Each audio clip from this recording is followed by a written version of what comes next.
اتنا fitting frock مقابل کے بدن پر دیکھ کر وہ بری طرح سلگا تھا۔ وہ قیامت لگ رہی تھی۔ جانتا تھا وہ ہر جگہ سے قیامت ہے۔ اس پر نگاہ ٹھہرنا مشکل ہوتا تھا۔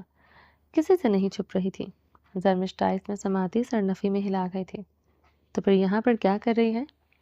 آج کیا یہاں بیٹھ کر بلڈ سیمپل لینے ہیں؟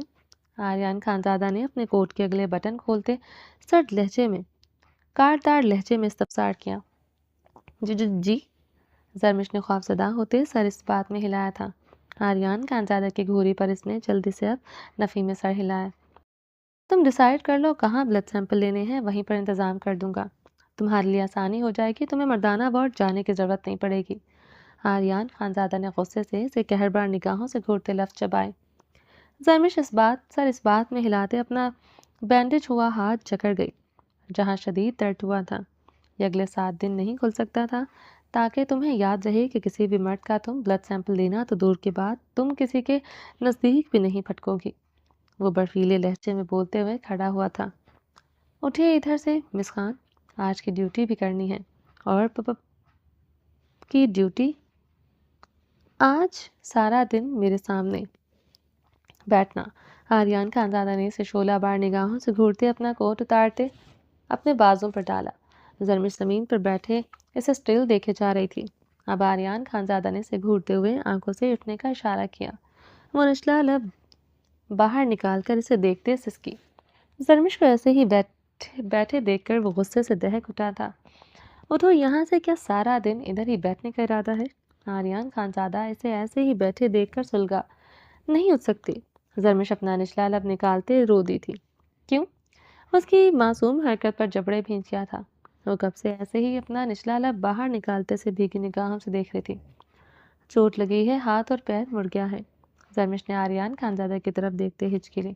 اچھی بات ہے، آج یہیں بیٹھی رہو، یہی تمہاری سزا ہے۔ اب ہلنا مت یہاں سے۔ اور اس کی ہچکی لینے پر سپاٹ حکمیہ لہجے میں دانت پیستے ہوئے بولا۔ زرمش نے اسی لمحے روتے ہوئے اس بات میں سر ہلایا۔ آج یہیں ایسے ہی بیٹھی رہو گی تم، ہلو گی نہیں؟ ویسے بھی تمہیں تو کبھی میں سہارا نہ دوں، اب حیدر خان ہی آ کر اٹھائے گا تمہیں یہاں سے۔ وہ پنجوں کے بل بیٹھتے اس کی ہیزل گرے آنکھوں میں اپنی سب آنکھیں گاڑے ہوئے مسکرایا۔ کسی نے دیکھ لیا تو کیا کہوں گی میں؟ زرمش نے بھیگے لہجے میں پوچھا۔ کچھ بھی کہہ دینا، مگر یہاں سے ہلو گی نہیں تم، وہ کاٹدار لہجے میں بولتے ہوئے کھڑا ہوا۔ اچھی بات ہے، یہاں پر بیٹھی رہو گی، ادھر ادھر نہیں جاؤ گی۔ کبھی اسٹور روم میں چھپتی ہو، کبھی سڑکوں پر بھاگتی ہو، اور کبھی مردانہ وارڈ میں چلی جاتی ہو۔ وہ لفظ چباتے اسے خون اشام نگاہوں سے گھور رہا تھا۔ زرمش بھیگی نگاہوں سے اسے دیکھ رہی تھی۔ شال اچھی طرح اوڑھو، معصوم لگتی ہو نہیں۔ آریان نے اس کے قیامت سے وجود اور اس کی معصومیت بھری چہروں کو دیکھتے زہر خند لہجے میں حکم دیا۔ زرمش نے اس کے حکم جلدی سے اپنی شال اچھی طرح خود پر اوڑھتے سر پر جمائی۔ آریان اسے سرسبز نگاہوں سے دیکھتے اپنے آفس کی طرف بڑھ گیا تھا۔ زرمش درد سے کراہتے ہوئے ڈریسنگ سے ٹیک لگا گئی۔ وہ سارا دن یہاں کیسے بیٹھ سکتی تھی؟ یہ بہت امبیرسنگ تھا اس کے لیے۔ وہ بلڈ ٹریس بیچ کے حکم پر بھی یہاں سارا دن بیٹھ نہیں سکتی تھی۔ اس نے جلدی سے اٹھنے کی کوشش کی، مگر درد سے کراہتے وہ اپنی سسکیوں پر قابو پاتے دوبارہ بیٹھ گئی تھی۔ مس زرمش، یہاں کیا کر رہی ہیں؟ جازل لغیاری کے لفظ سنتے آریان خانزادہ کے آفس کی طرف بڑھتے بھاری قدم رکے تھے۔ چوٹ لگی ہے؟ زرمش نے روحاں لہجے میں ڈاکٹر جازل لغیاری سے کہتے اسے معصومیت سے دیکھا۔ اسے لگا تھا آریان خانزادہ چلا گیا ہے۔ اس لٹ سی بیچ کے قدم عام انسان کے 10 قدموں کے برابر ہوتا تھا۔ اس یقین تھا آریان خانزادہ چلا گیا ہے۔ جازل کے سوال پر آریان کے خون میں بھانبڑ جل رہے تھے۔ زرمش کے جواب پر وہ سلگ کر راکھ ہوا تھا۔ صاف پتہ چل رہا تھا وہ جازل اغیار کی مدد مانگ رہی ہے۔ آریان خانزادہ مٹھیاں بھینچے ہوئے زرمش کی طرف تیزی سے بڑھا۔ چلیں اٹھیں، میں آپ کی مدد کرتا ہوں۔ جازل لغاری نے زرمش کی طرف اپنا ہاتھ بڑھایا۔ زرمش نے ہچکی لیتے ہوئے جازل کے بڑھے ہوئے ہاتھ کی طرف اپنا ہاتھ بڑھاتے اس کے ہاتھ کو پکڑنے کی کوشش کی۔ یکدم وہ اپنا سر پیچھے کھینچ گئی تھی۔ آریان خانزادہ کو دیکھ کر زرمش کی رنگت اسی لمحے زرد ہوئی۔ آریان خانزادہ کے سرخ آنکھوں میں زرمش کے لیے شعلے دہکے تھے۔ یہ نازک وجود اس کے سامنے ڈرنے کی ایکٹنگ زیادہ کرتا تھا۔ اس کے پیچھے وہ جازل سے مدد لے رہی تھی۔ وہ بنا کسی ہچکچاہٹ کے جازل اغیار کا ہاتھ تھام رہی تھی۔ آریان خانزادہ کو سمجھ نہیں آ رہا تھا اسے کیا ہو گیا ہے۔ اس کا ہاتھ بڑھانا اس کا خون کھلا گیا تھا۔ کل تو اسے کسی نے چھوا تھا، آج وہ خود جازل اغیار کو اپنی مرضی سے چھو رہی تھی۔ کیا وہ جازل اغیار پر بھروسہ کرتی تھی؟ کیا ہوا مسٹر مش؟ دے اپنا ہاتھ، میں آپ کو ایمرجنسی روم میں لے چلتا ہوں، وہاں آپ کی ڈریسنگ بھی کر دوں گا۔ جازل اغیار زرمش کی طرف بڑھا ہی تھا، آریان لمحوں کے ہزارویں حصوں سے پہلے زرمش کی طرف بڑھتے اس کے کمر میں ہاتھ ڈالتے بسے بے دردی سے کھڑا کر گیا۔ زرمش درد سے چیختے ہوئے آریان کی شرٹ کو جکڑ گئی تھی۔ وہ زرمش کو ایک ہاتھ سے سخت بے دردی سے کمر سے جکڑے اپنا دوسرا ہاتھ مضبوطی سے جازل اغیار لگاڑی کے چوڑے سینے میں جماتے اسے دور دھکیلتے اس پر سرخ تنبیہ نگاہیں گاڑ گیا۔ چوٹ لگی ہے مس زرمش کو، یہ کیا کر رہے ہو؟ جازل اغیاری آریان خانزادہ کے ساتھ چپکی زرمش کو سلگتی نگاہوں سے دیکھتے آریان خانزادہ کو گھور رہا تھا۔ زرمش بری طرح کانپتے ہوئے ایک ہاتھ اس سے آریان خانزادہ کی شرٹ کو مٹھی میں جکڑے، اس کی سبز آنکھوں میں دیکھتے سسکاری بھر رہی تھی۔ اس کے پیر میں بہت بری طرح درد اٹھ رہا تھا، وہ بمشکل ہی کھڑی تھی۔ جو بھی کر رہا ہوں مجھے پتا ہے، میں بھی ڈاکٹر ہوں، مس خان کو کیسے ٹھیک کرنا ہے مجھے پتا ہے۔ دور رہے مس خان سے، ورنہ بہت برا حال کروں گا۔ آریان گراتے ہوئے زرمش کی کلائی پکڑے اپنے آفس کی طرف بڑھا۔ زرمش اپنی چیخیں روکتے ہوئے اس کے ساتھ گھسٹتے ہوئے گئی تھی۔ آریان پاپا پلیز، میں نہیں چل سکوں گی، وہ روتے ہوئے فریاد کر گئی۔ آریان نے مڑتے ہوئے اس کی سرخ کھانچانے والی نگاہوں سے گھورا۔ مجھ سے نہیں چلا جائے گا، زرمش پھیکے لہجے میں بولتے ڈرے ہوئے نگاہیں جھکا گئی۔ جازل اغیاری وہیں پر کھڑا اپنی پینٹ کی جیبوں میں ہاتھ ڈالتے ہوئے آریان خانزادہ کو گھور رہا تھا۔ آریان نے جازل کو ایک نظر دیکھا تھا، دوسرے لمحے وہ بہت حق سے زرمش کو اپنی گود میں اٹھا گیا تھا۔ جازل اغیار یہاں نہ ہوتا، اسے یہیں چھوڑ کر چلا جاتا، مگر وہ کسی بھی حال میں اسے یہاں چھوڑ کر جا نہیں سکتا تھا۔ زرمش کی ہیزل گرین آنکھوں میں سراسیمگی پھیلی تھی۔ بلڈی تھریس بیسٹ کو وہ گود میں بری طرح کانپنا شروع ہو چکی تھی۔ وہ اس وقت ہال میں کوئی نہیں تھا سوائے جازل اغیار لگاری کے۔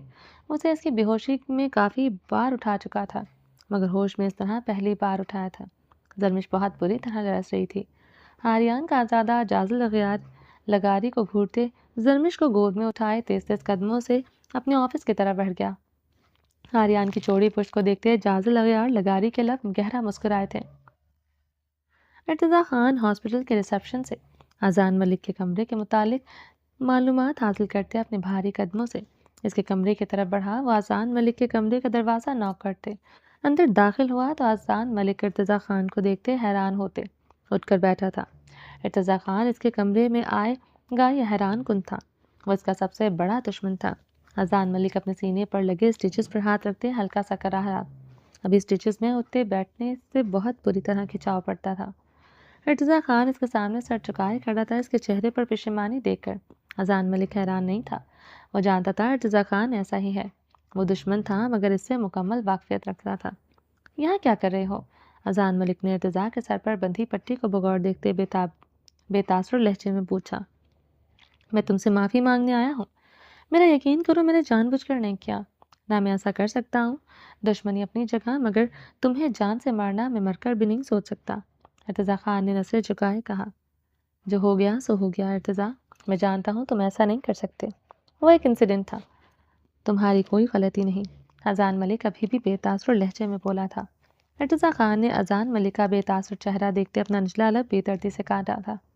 آج وہ اس کی وجہ سے اس طرح ادھر ہسپتال میں تھا، موت کے منہ سے واپس آیا تھا، وہ شرمندگی کی انتہا پر تھا۔ میں ہرگز سزا بھگتنے کو تیار ہوں اذان، غلطی جان بوجھ کر ہو یا انجانے میں، مگر مجھ سے غلطی ہوئی ہے۔ ارتضیٰ خان نے اپنی جیب سے پسٹل نکال کر اذان ملک کی طرف بڑھائی۔ اذان ملک نے ارتضیٰ خان کو بغور دیکھتے اس کے ہاتھ سے پسٹل لیتے اس پر تانی۔ ارتضیٰ خان یہ دیکھتے آنکھیں موند گیا تھا۔ اذان ملک ارتضیٰ خان کو دیکھتے گہرا مسکرایا تھا۔ اذان ملک نے پسٹل کا میگزین نکال کر ٹریگر دبایا، کلک کی آواز کے ساتھ ارتضیٰ خان پر ہلکا سا لرزہ طاری ہوا تھا، مگر وہ اپنی جگہ پر چٹان کی طرح کھڑا تھا۔ اذان ملک کا اب کہکا گونجا تھا۔ ارتضیٰ خان نے آنکھیں کھولتے اذان ملک کو حیرانگی سے ہنستے ہوئے دیکھا۔ تمہاری سزا یہی ہے، تم اپنے سب سے بڑے دشمن کے آگے سر جھکائے کھڑے رہو، ورنہ کبھی کوئی سوچ سکتا ہے۔ ارتضیٰ خان اذان ملک کے آگے سر جھکائے کھڑا ہو۔ اذان ملک کے چہرے پر گہری مسکراہٹ تھی۔ اپنی سزا بھگت لو، پھر تمہارے سامنے ارتضیٰ خان نہیں ارتضیٰ آلیان خانزادہ کھڑا ہوگا۔ ارتضیٰ خان کی سنجیدگی پر اذان ملک کے چہرے پر مسکراہٹ گہری ہوئی تھی۔ تو تمہیں سزا ہر حال میں بھگتنی ہے؟ اذان ملک نے سنجیدگی سے سوالیہ لہجے میں استفسار کیا۔ ہاں، ارتضیٰ خان نے اس بات میں سر ہلایا۔ ٹھیک ہے، ہاتھ جوڑ کر معافی مانگ لو، میں تمہیں معاف کر دوں گا۔ اذان ملک نے اپنا موبائل پکڑتے کیمرہ آن کیا۔ یہ دیکھتے ارتضیٰ خان کی رنگت سرخ ہوئی تھی۔ شروع ہو جاؤ ارتضیٰ خان، اگر تم معافی نہیں مانگو گے تو میں معاف نہیں کروں گا، نہ تمہیں کوئی سزا ملے گی۔ اذان ملک تنزیہ مسکراہٹ ارتضیٰ پر اچھالی۔ ارتضیٰ خان نے گہرا سانس لیتے سرخ چہرے کے ساتھ اذان ملک کو دیکھا تھا۔ اذان ملک کے چہرے پر استحضائیہ مسکراہٹ بڑھتی جا رہی تھی۔ وہ جانتا تھا ارتضیٰ خان یہ سب نہیں کرے گا، مگر اگلے پل وہ حیران ہوا تھا۔ ارتضیٰ خان اپنے دونوں ہاتھ جوڑ گیا تھا اذان ملک کو دیکھتے۔ اب وہ دروازے کی طرف بڑھا۔ ارتضیٰ اذان ملک نے اپنے موبائل میں بنی ویڈیو ڈیلیٹ کرتے ارتضیٰ کو پکارا۔ ارتضیٰ خان کے قدم رکے تھے مگر وہ پلٹا نہیں تھا۔ تمہیں معافی اسی صورت میں ملے گی جب تم مجھے دشمنی ختم کر کے مجھے اپنا دوست بناؤ گے۔ اذان ملک کی بات پر ارتضیٰ خان نے پلٹتے ہوئے اسے دیکھا۔ اذان ملک ارتضیٰ خان کو دیکھتے مسکرایا۔ جواباً ارتضیٰ خان بھی گہرا مسکرایا تھا۔ دونوں ایک دوسرے کو دیکھتے اب مسکرا رہے تھے۔ ارتضیٰ خان کی گہری نگاہ اب کمرے کے صوفے پر سوئی ہوئی عائشہ کے سنہری بالوں پر تھی۔ وہ کمبل لپیٹے اس کی طرف بہک کیے سو رہی تھی۔ اس کے سنہرے سلکی بال اس کی کمر پر بکھرے تھے۔ ارتضیٰ خان کا دل ان سنہری کرنوں والے بالوں کو چھونے کو بےتاب ہوا تھا۔ اس نے سوتے ہوئے کروٹ لی۔ ارتضیٰ خان کا دل اچھل کر جیسے حلق میں آیا تھا۔ اتنی خوبصورتی اس نے آج تک نہ دیکھی تھی۔ عائشہ ملک کی خوبصورتی، اس کا ہر انداز ارتضیٰ خان کے دل پر گہرا وار کر گیا تھا۔ وہ اپنی منتشر ہوتی دھڑکنوں کو سنبھالتے جلدی سے کمرے سے نکل گیا۔ اپنے گال پر ہاتھ رکھتے ارتضیٰ خان کے لب مہم سا مسکرائے تھے۔ میں تمہاری جان لے لوں گی۔ عائشہ ملک کے لفظ یاد کرتے ارتضیٰ خان نے اپنے دل پر ہاتھ رکھا جہاں اس نے پسٹل رکھی تھی۔ جان تو تم میری لے چکی ہو۔ وہ اپنی تیز ہوتی دھڑکنوں پر ہاتھ رکھتے گہرا مسکرایا۔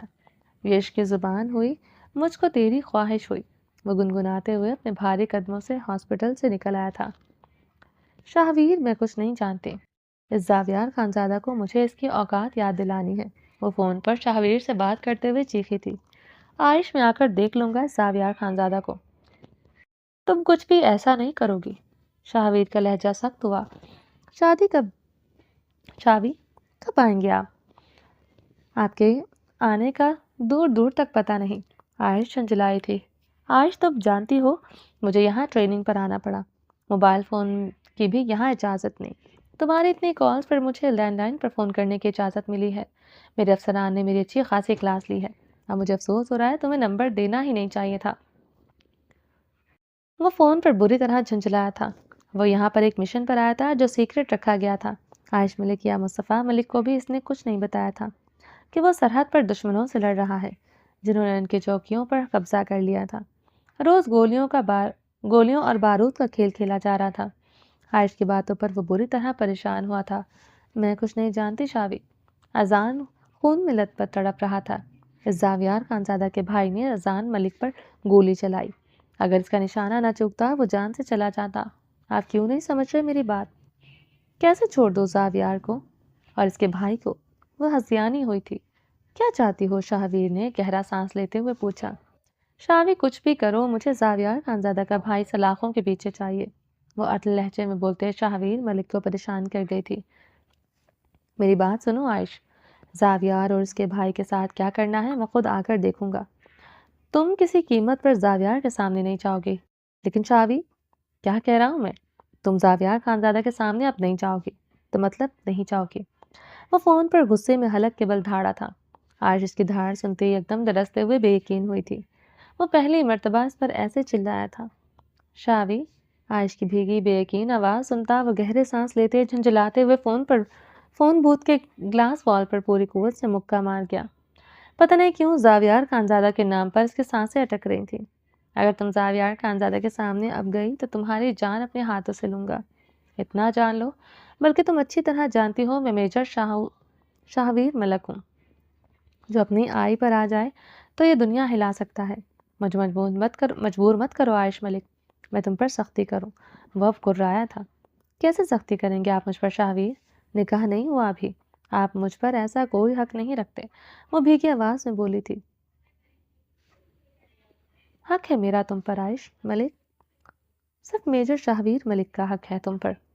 تمہاری سانسوں تمہارے پور پر صرف میرا حق ہے. اس کے لیے نکاح کا ہونا ضروری ہے ہی. وہ عائش ملک کی بات پر پاگل ہوتا گرج اٹھا تھا. دونوں طرف سے اب گہری خاموشی چھائی تھی.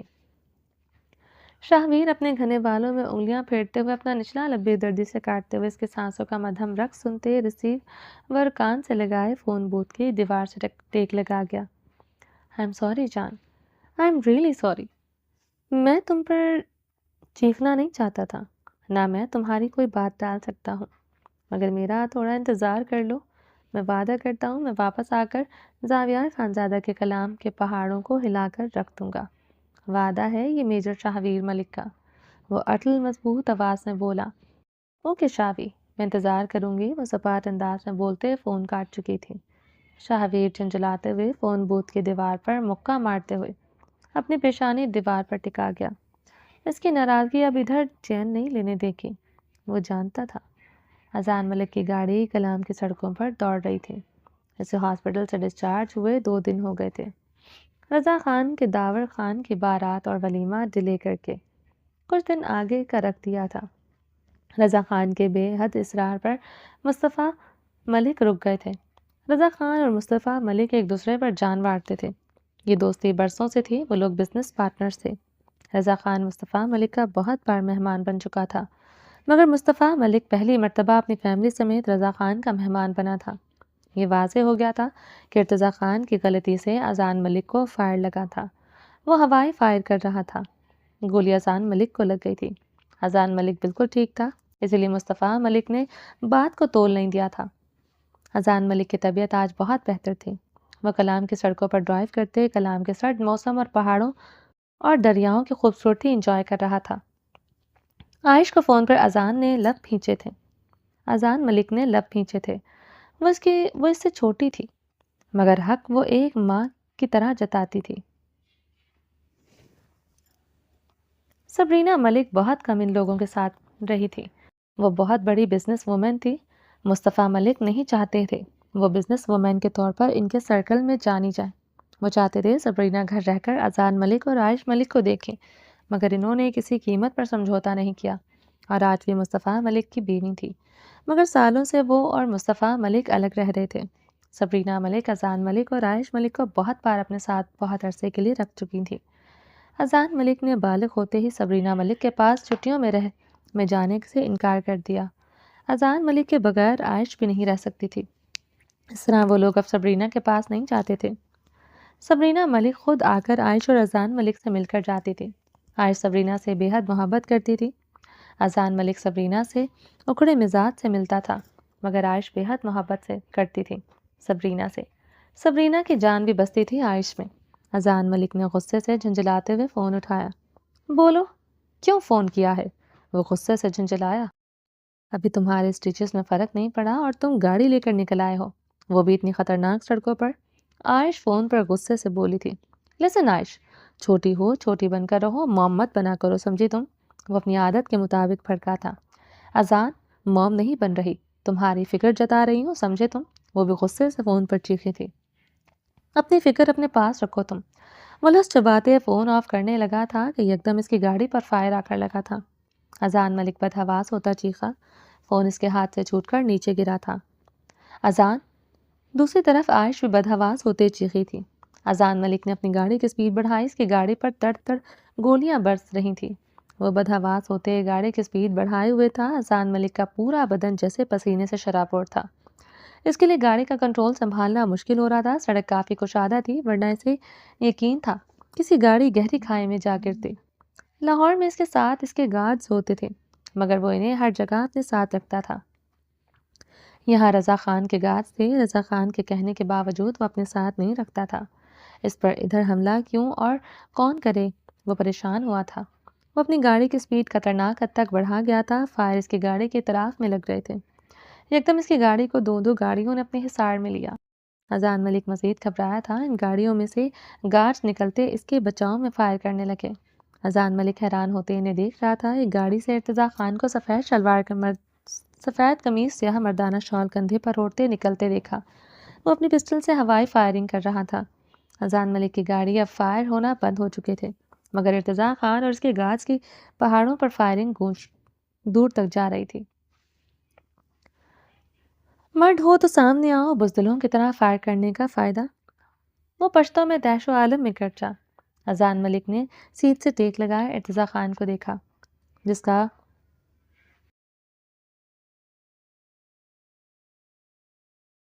کا چہرہ بے حد سرخ ہو رہا تھا۔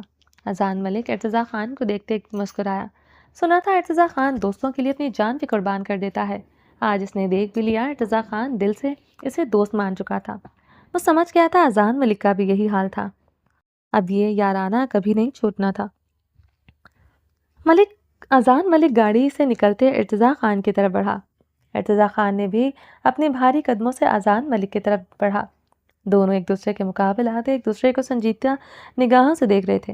دونوں کے چہرے پر مسکراہٹ چھائی تھی۔ دوسرے لمحے وہ دونوں سختی سے بغل گیر ہوئے تھے۔ دوست ہو تم میرے علاقے میں کوئی تمہیں ایک آنچ بھی نہیں پہنچا سکتا۔ جان لے لوں گا اس کی میں، جس نے تم پر ایک نگاہ بھی ڈالی۔ ارتضیٰ خان اذان ملک سے الگ ہوتے غرایا۔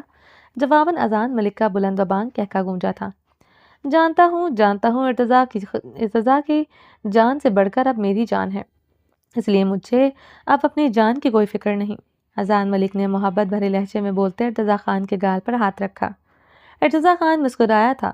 یہ کون لوگ ہیں اور مجھ پر کیوں گولیاں چلا رہے تھے؟ اذان ملک نے سنجیدگی سے دریافت کیا۔ یہ تم پر نہیں، شاید رضا خان پر گولیاں چلا رہے تھے، کیونکہ تم رضا خان کی گاڑی لے کر آئے ہو اور رضا خان کبھی گارڈز کے بغیر نہیں نکلتا، ورنہ تم سے کسی کی کیا دشمنی ہو سکتی ہے؟ ارتضیٰ خان نے سنجیدگی سے کہا۔ تم لوگ کیا گارڈز کے بغیر گھروں سے نہیں نکل سکتے؟ یہ تھوڑا عجیب ہے، اذان ملک نے حیرانگی سے دریافت کیا۔ نہیں، ایسا نہیں ہے، مگر جب کسی سے دشمنی ہوتی ہے تو پھر ہم قبر تک ان کا پیچھا نہیں چھوڑتے۔ ارتضیٰ خان ہنستے ہوئے بولا تھا۔ اور جب دوستی ہو جائے تو؟ اذان ملک نے آئی برو چکائے۔ اس کے لیے کفن اوڑھ لیتے ہیں۔ ارتضیٰ خان کی بات پر اذان ملک کا بلند و بانگ کہکا گونجا تھا۔ ارتضیٰ خان کا بھی جواباً کہکا گونجا تھا۔ وہ دونوں ہنستے ہوئے ایک دوسرے کے گلے لگے تھے۔ آج میرے ساتھ چلو، میں تمہیں دعوت کھلاتا ہوں اور پورا کلام گھماتا ہوں۔ ارتضیٰ خان نے مسکراتے ہوئے کہا، بالکل، میں چلوں گا تمہارے ساتھ۔ اذان ملک مسکراتے ہوئے گاڑی کی طرف بڑھتے اس میں سے اپنا موبائل نکالتے عائش کا نمبر ڈائل کر کیا۔ اذان تم کیسے ہو؟ یہ فائرنگ کی آواز کیسی تھی؟ تم چیخے کیوں تھے؟ میں کب سے تمہارا نمبر ڈائل کر رہی تھی، میری سانسیں اٹکی ہوئی تھی۔ وہ فون پر شدت سے رو دی تھی۔ عائش، میں بالکل ٹھیک ہوں، میری گاڑی پر حملہ ہوا تھا مگر میں بالکل ٹھیک ہوں، تم میری فکر نہ کرو، میں اپنے دوست کے ساتھ جا رہا ہوں، دیر سے آؤں گا۔ اذان ملک نے نرمی سے کہا، کیا مطلب تم پر حملہ ہوا اور کیوں اذان؟ اور یہ کون سا دوست ہے؟ وہ فون پر پریشان ہوتے چیخی تھی۔ نیا دوست میرا بنا ہے، یہی کہا ہے، اس نے میری جان بچائی ہے، میں بالکل ٹھیک ہوں، حملہ مجھ پر نہیں بلکہ شاید رضا انکل کی گاڑی پر ہوا تھا، وہ لوگ مجھے رضا انکل سمجھ رہے تھے، اب میں بالکل ٹھیک ہوں، دیر سے آؤں گا۔ اب کی بار اور بار بار فون مت کرنا، ورنہ مجبوراً میں اپنا فون آف کر دوں گا۔ وہ سختی سے کہتے فون بند کر چکا تھا۔ بہت اریٹیٹ کرتی ہے یہ چھوٹی ہے مجھ سے مگر پوری ماما بنتی ہے میری۔ میں عائش کو بتا دیتا کہ تم میرے دوست ہو تو میرا سانس لینا دوبھر کر دیتی۔ تمہارے لالا اور تمہارے بہت خلاف ہے، اسے سیدھا صرف میجر شاہویر ملک ہی کر سکتا ہے۔ اذان ملک ارتضیٰ خان کو دیکھتے بولا، کون میجر شاہویر ملک؟ تمہارا بڑا بھائی ہے؟ ارتضیٰ خان کی سنجیدگی سے سوال کیا۔ ارتضیٰ کے سوال پر اذان ملک کا کہکا گونجا تھا۔ ارتضیٰ نے الجھن بھری نگاہوں سے دیکھا تھا۔ ہاں، بڑا بھائی ہے میرا، بلکہ بھائی سے بھی بڑھ کر۔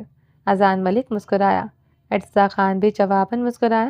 عائش ارتضیٰ خان کی دھڑکنوں پر ایک ہی نام دھڑک رہا ہے۔ وہ زیر لب آواز عائش کا نام دہراتے ہنس پڑا تھا۔ عائش فون میں ہاتھ پکڑے گہرے سانس لے رہی تھی۔ اذان ملک پر حملہ ہوا، اس کا دل غم و غصے سے بری طرح دھڑک رہا تھا۔ وہ اب اس کلام میں نہیں ٹھہرنا چاہتی تھی، مگر رضا خان کے مجبور کرنے پر وہ لوگ رکے ہوئے تھے۔ رضا خان اور داور کی شادی بھی آگے کر دی گئی تھی، صرف مصطفیٰ ملک کی خاطر۔ ارتضیٰ خان سے گولی غلطی سے چلی، سب اس بات پر یقین کر چکے تھے، مگر اس کا دل نہیں مان رہا تھا۔ اسے زاویار خانزادہ جیسے ظالم، اکڑ مزاج، مغرور انسان سے اب اسی سب کی توقع تھی۔ ارتضیٰ خان اپنی دشمنی کی آڑ میں اذان ملک کی جان لینا چاہتا تھا۔ اسے یقین اب مکمل ہو چکا تھا، ورنہ اذان ملک پر حملہ کیوں ہوتا؟ عائش نے اسی لمحے فون سے صبرینہ ملک کو کال ملائی۔ ماما، مجھے اسی وقت ارتضیٰ خان کے نام FIR کٹوانی ہے۔ وہ بنا سلام دعا کے فون پر چیخی تھی۔ کام ڈاؤن میری جان، کیا ہوا ہے بتاؤ مجھے، صبرینہ تحمل سے بولی۔ ماما، یہاں کے کسی زاویار خانزادہ کے بھائی ارتضیٰ خان نے اذان ملک کو مارنے کی کوشش کی ہے۔ مجھے ہر حال میں ارتضیٰ خان حوالات میں چاہیے، عائش چیخی تھی۔ نہیں مام، پاپا اس بات کو سمجھ نہیں رہے۔ آپ کچھ بھی کریں، یہاں کے DSP کمشنر کسی کا بھی کانٹیکٹ کرتے ہیں، ارتضیٰ خان کے نام FIR کٹوائیں تاکہ وہ لوگ ماما ڈر جائیں، ورنہ اذان کو کچھ بھی ہو سکتا ہے۔ عائش کی بات پر صبرینہ پریشان ہوئی تھی۔ اوکے، میں کچھ کرتی ہوں، FIR کٹ جائے گی۔ جب تک تم لوگ یہاں ہو میں تم لوگوں کے لیے درجنوں گارڈز بھی بھجوا دوں گی، مگر تم اس سب سے دور رہو، صبرینہ نے حکمیہ لہجے میں کہا۔ اوکے ماما، ایک شرط پر، اگر آپ ابھی اسی وقت ارتضیٰ خان پہ FIR کٹواتی ہیں، میں وعدہ کرتی ہوں میں سب سے دور ہو جاؤں گی، لیکن آدھے گھنٹے میں یہ کام ہو جانا چاہیے، عائش ملک ضدی انداز میں کہتے فون بند کر چکی تھی۔ اس وقت شام کے 6 بج رہے تھے۔ صبرینہ کے بھیجے ہوئے گارڈز 5-7 گھنٹوں بعد وہاں پہنچ گئے تھے۔ عائش ملک ان گارڈز اور وہاں کے DSP کے ہمراہ زاویار خانزادہ کی حویلی داخل ہوئی۔ مصطفیٰ ملک، اذان ملک کو اس کے بارے میں کچھ نہیں پتا تھا۔ رضا خان اور مصطفیٰ ملک شکار پر گئے ہوئے تھے۔ اذان ملک ارتضیٰ خان کے ساتھ تھا۔ وہ اس وقت شاکنگ پنک کلر کی فلیئر والی بے حد خوبصورت فراک میں ملبوس تھی۔ اس کے سنہری بال کھلے ہوئے تھے، اس کا قیامت سا بدن اس فراک میں مزید قیامت لگ رہا تھا۔ مردانے میں اس وقت کسی جرگے کا فیصلہ ہو رہا تھا۔ مردانہ کچا کچ مردوں سے بھرا پڑا تھا۔ زاویار خانزادہ کی حویلی گولیوں کے خطرناک آوازوں سے گونج اٹھی تھی۔ وہاں کا DSP دلفریب خان یہ سب دیکھتے بری طرح پریشان تھا۔ وہ پریشر میں زاویار خانزادہ کی حویلی داخل ہوا تھا۔ اب وہ اپنا انجام جانتا تھا۔ نوکری بچتی تو شاید وہ اب جان سے چلا جاتا۔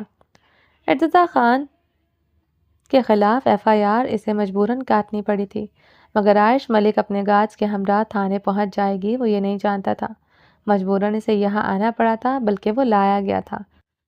اس کے پاس اتنی پولیس فورس نہیں تھی جتنے عائش ملک کے پاس گارڈز تھے۔ عبدالفریب خان اپنی پیشانی پر آیا پسینہ بار بار صاف کر رہا تھا۔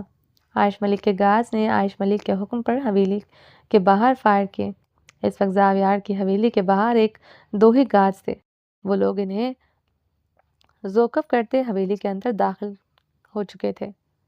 عائش ملک اپنے درجنوں گارڈز کے ہمراہ مردانے میں داخل ہوئی۔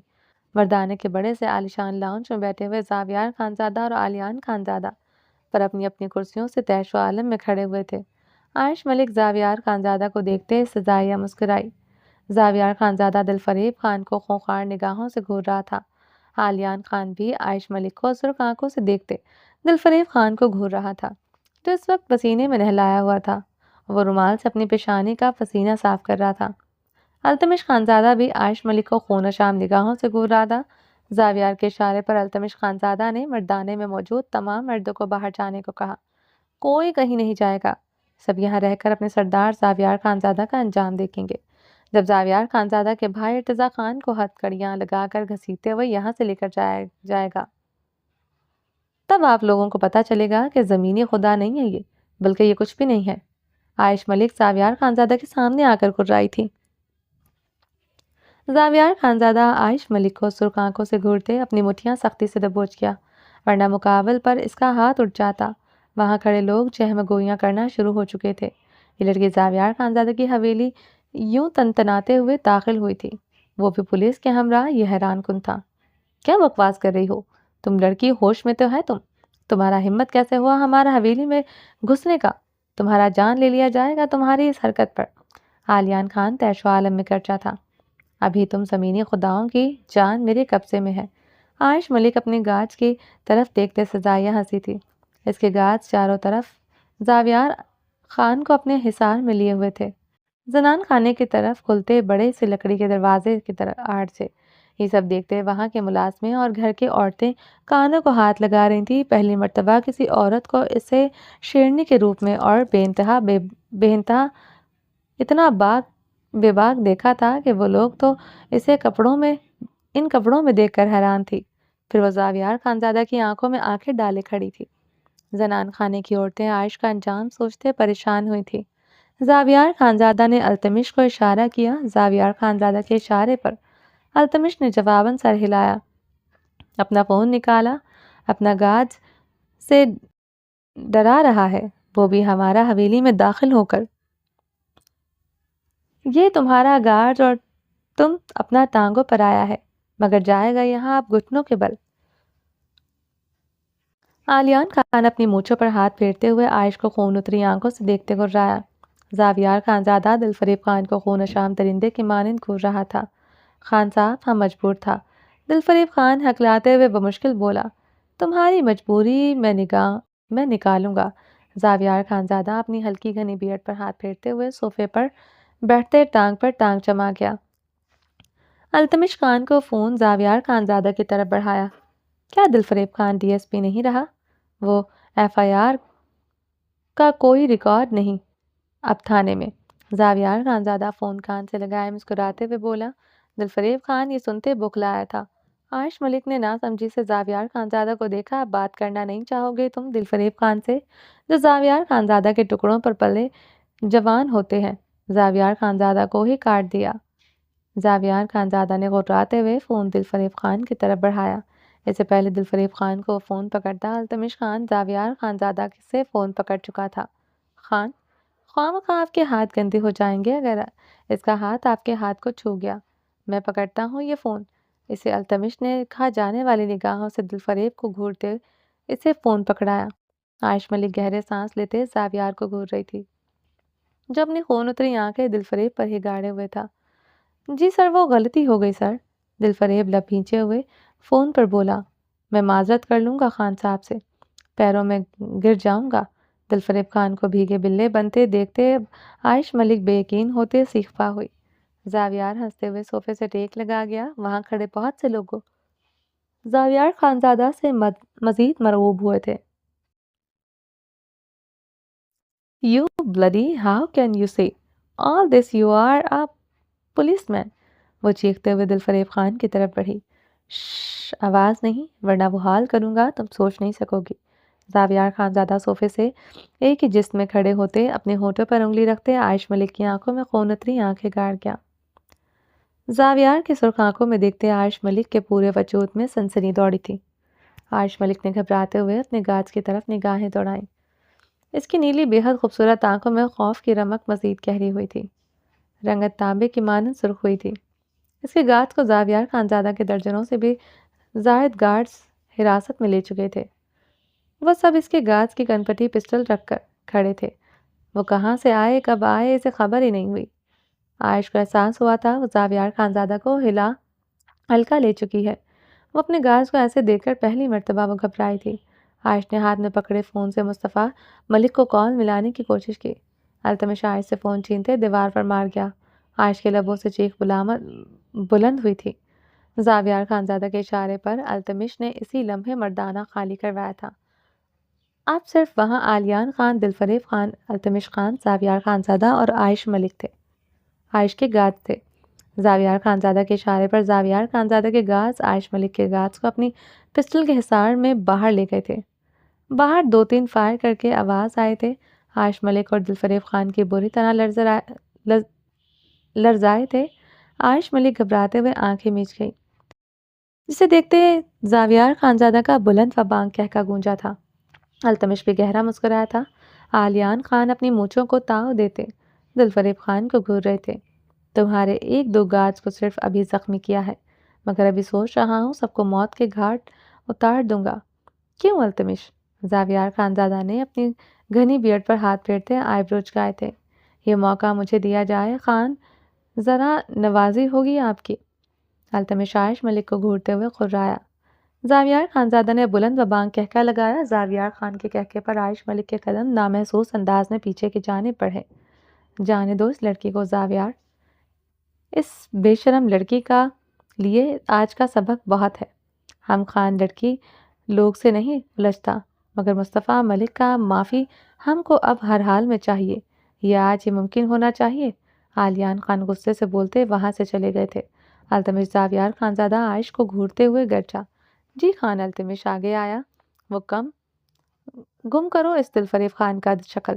آئندہ یہ مجھے اس کلام میں نظر نہ آئے۔ زاویار خانزادہ کی نگاہیں ابھی تک عائش پر تھیں، جو گہرے سانس لیتے اسے دہکتی نگاہوں سے دیکھ رہی تھی۔ اس کے نشیب و فراز میں طوفان آیا ہوا تھا۔ وہ اپنے خوف پر قابو پاتے ابھی بھی زاویار خانزادہ کو دیکھتے، اپنے چکراتے وجود پر قابو پائے ہوئے تھی۔ زاویار خانزادہ اپنی گھنی بیئرڈ پر ہاتھ پھیرتے عائش ملک کو دیکھتے اپنے سیاہ بوٹ والے پاؤں کو ہلا رہا تھا۔ اس کے بوٹ کی دمک مردان خانے میں گونج رہی تھی۔ التمش دل فریب خان کو گریبان سے جکڑے بے دردی سے گھسیٹتے وہاں سے لے گیا تھا۔ اب مردانے میں صرف زاویار خانزادہ اور عائش ملک تھے۔ عائش ملک زاویار خانزادہ کی خون اتری آنکھوں کو دیکھتے مسلسل پیچھے کی جانب قدم بڑھا رہی تھی۔ زاویار خانزادہ اپنی سیاہ شال کندھوں پر چٹکتے ہوئے عائش کی طرف بڑھا۔ تم مجھے جانتے نہیں زاویار خانزادہ، میں کون ہوں؟ ملکوں کی بیٹی ہوں، آگ لگا دوں گی تمہیں۔ وہ تم میرے قریب بھی آئے، ونش شہادت اٹھائے گررائی۔ زاویار خانزادہ کے سیاہ بوٹوں کی دھمک اس کی طرف مسلسل بڑھ رہی تھی۔ وہ اس کی سرخ آنکھیں اس کا وجود کا احاطہ کیے ہوئی تھی۔ میں نہیں جانتا تم کون ہو، نہ کبھی جاننا چاہتا ہوں، مگر آج تم یہاں سے جان کر جاؤ گی۔ زاویار خانزادہ آخر ہے کون؟ وہ گراتے ہوئے اس کی کلائی جکڑے مردانے میں بنے اپنے کمرے کی طرف بڑھ گیا تھا۔ چھوڑو مجھے، عائش ملک کے چیخیں مردانے میں گونجی، زنان خانے میں گونجی تھی۔ اللہ اللہ، زرقا خانم کے کانوں کو ہاتھ لگاتے ملازمہ کو گھورا، جو جلدی سے وہاں سے چلی گئی۔ یہ لڑکی ہے کہ آفت کا پڑلا، بہت ہی کوئی بے شرم لڑکی تھا۔ ہمارے سامنے آ جاتا، ہم اس کا گال تھپڑوں سے لال کر دیتا، اس کو بالوں سے کھینچ کر گھسیٹتا۔ زرقا خانم غصے سے گرجی، لیکن بھابھی، زاویار اس طرح کسی لڑکی کو اپنا کمرے میں کیسے لے کر جا سکتا ہے؟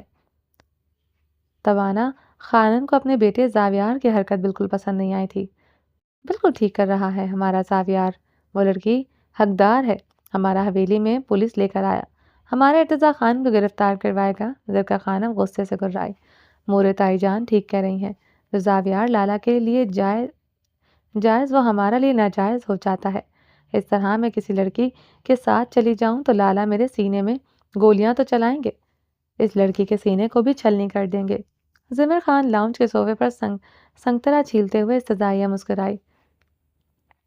چھلکے زنان خانے کے سنگ مرمر سے بے حد خوبصورت فرش پر وہ پھینک رہی تھی۔ زمر، اپنا زبان پر قابو پاؤ، یہ کس طرح کی باتیں کر رہا ہے؟ اور تم یہ جگہ کیوں گندا کر رہا ہے؟ چھلکا پلیٹ میں رکھو۔ تبانہ خانم نے اسے غصے سے جھڑکا تھا۔ گلبانو اٹھا لے گی مورے، مجھ سے نہیں ہوتا یہ کام۔ زمر خان نے غصے سے پلیٹ دور کھسکائی۔ تبانہ خانم نے ٹوکنے پر زمر خان کا موڈ بری طرح خراب ہو چکا تھا۔ وہ غصے سے اپنے کمرے کی طرف بڑھ گئی۔ کیا ضرورت تھی اسے ٹوکنے کا؟ تم اچھی طرح جانتا ہے اس کا مزاج کتنا نازک ہے۔ زرقا خانم نے تبانہ خانم کو غصے سے دیکھا۔ ہمارا سب بچوں کا عادت تم نے بگاڑ کر رکھا ہے بھابھی، سب کا مزاج شہانہ ہے سوائے ہمارے ارتضیٰ کے۔ تبانہ خانم نے سر جھٹکتے کہا، یہ بچہ تمہارا نہیں ہمارا ہے، یاد رکھنا۔ اور زمر خان تو خاص طور پر ہمارا بیٹی ہے، ہمارا زرق کا دلہن بنے گا۔ وہ اٹھا لے گا اس کا سارا نخرہ، جتنا خوبصورت ہے نخرہ جچتا ہے ہمارا زمر پر۔ زرقا خانم کی بات پر تبانہ خانم نے مسکراتے سر ہلایا تھا۔ زاویار خانزادہ عائش ملک کو لیے کمرے میں داخل ہوتے اپنے واش روم کی طرف بڑھا۔ عائش ملک کی سانسیں رکی تھی اسے واش روم میں داخل ہوتے دیکھتے۔ واش روم میں داخل ہوتے عائش ملک کو دیوار میں بے دردی سے پٹک گیا۔ عائش ملک نے چیختے ہوئے اپنی کمر میں اٹھتے درد پر قابو پایا۔ درد کی لہر پوری کمر میں سرایت کر گئی تھی۔ وہ گہرے سانس لیتے زاویار خانزادہ کو دیکھ رہی تھی جو اسے واش روم میں کیوں لایا، وہ سمجھ نہیں پائی تھی۔ وہ سمجھ رہی تھی وہ اسے بے حد خوفزدہ کر چکا تھا۔ تم میرے قریب مت آنا۔ وہ زاویار خانزادہ کو خود کی طرف بڑھتے دیکھتے ہنسیانے چیخی۔ زاویار خانزادہ نے عائش ملک کو گہری سرد نگاہوں سے دیکھتے اپنی شال کھینچ کر اپنے گلے سے اتاری۔ عائش ملک کی نیلی آنکھیں پھٹنے کی حد تک کھل گئی تھی۔ میرے قریب مت آنا زاویار خانزادہ، جان لے لوں گی تمہاری، وہ حلق کے بل خوفزدہ ہوتی چیخی تھی۔ وہ اس کی طرف بڑھتے استدعائیہ مسکراتے ہوئے اس کی دونوں کلائیوں کو شاور کے ہینڈل کے پیچھے لے جاتے بے دردی سے اپنی شال سے سختی سے باندھ گیا تھا۔ کیا کر رہے ہو؟ عائش ملک کے لفظ حلق میں گھٹے تھے، اس کے ہاتھ باندھ چکا تھا، وہ کچھ نہ کر سکی تھی۔ وہ اب اس کے بے حد قریب کھڑے اپنے دونوں ہاتھ اس کے گرد جمائے سے محصور کر گیا تھا۔ زاویار خانزادہ کی سرخ آنکھیں عائش کی گہری نیلی بے حد خوبصورت مگر خوفزدہ آنکھوں میں گڑی تھی۔ عورت ہو تم، عورت کے لیے کیا سزا اس کی موت بن جاتی ہے، وہ آج تمہیں دینا چاہتا ہوں۔ وہ اس کی خوفزدہ آنکھوں میں دیکھتے سزائیہ ہنسا۔ مقابل جتنے تنتنے سے آئی تھی اس کے سامنے جیسے بھیگی بلی بنی تھی۔ وہ ابھی بھی اپنے خوف پر قابو پائے ہوئے تھی، مگر اس کی نیلی آنکھوں میں اس کی نزدیکی پر خوف گہرا ہوا تھا۔ کیا سزا موت بن جاتی ہے؟ عائش نے کپکپاتے لبوں سے استفسار کرتے اس کے سرخ آنکھوں میں جھانکا۔ تمہیں اپنی جان سے پیار ہے یا عزت سے؟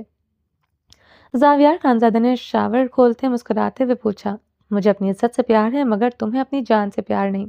تم نے مجھے چھوا بھی تو تمہارا حال موت سے بدتر ہو چکا۔ زاویار خانزادہ، ہم ملکوں کو اتنا ہلکے میں نہ لو۔ اگر ملکوں کی بیٹی دن دہاڑے تمہاری حویلی گھس سکتی ہے تو سوچو جب ملکوں کے مرد تمہاری حویلی میں گھسیں گے تو کیا ہوگا؟ وہ زاویار خانزادہ کی آنکھوں میں دیکھتے تنبیہ لہجے میں کرائی۔ شاور سے گرتا ٹھنڈا پانی اس کی کپکپی طاری کر چکا تھا۔ وہ ہل بھی نہیں پا رہی تھی۔ پانی کی تیز بوچھاڑ اس کی سانسیں تیز کر چکی تھی۔ بدن گیلا ہوتے فراق جسم سے چپک چکا تھا۔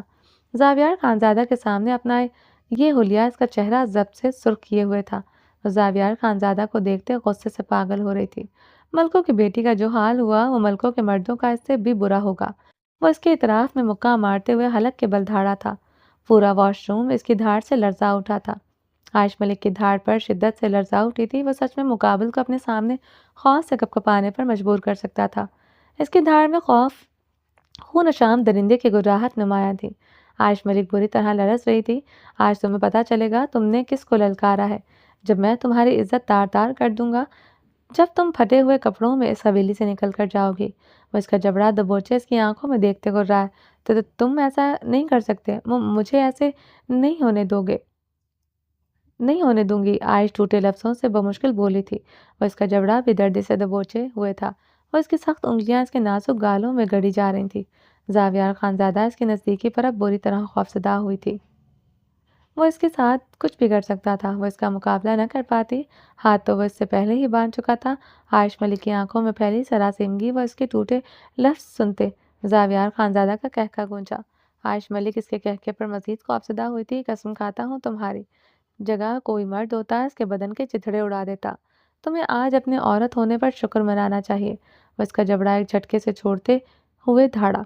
عائش ملک نے بمشکل گہرے سانس لیتے اپنے جسم پر نگاہ ڈالی جس کی کارستانیاں عروج پر تھی۔ زاویار خانزادہ اس کے چہرے پر نگاہ گاڑ کیے ہوئے تھا۔ زاویار خانزادہ نے ایک بار بھی اس کے جسم پر نگاہ نہیں ڈالی تھی، مگر عائش کا دل کیا تھا وہ زمین میں گڑ جائے۔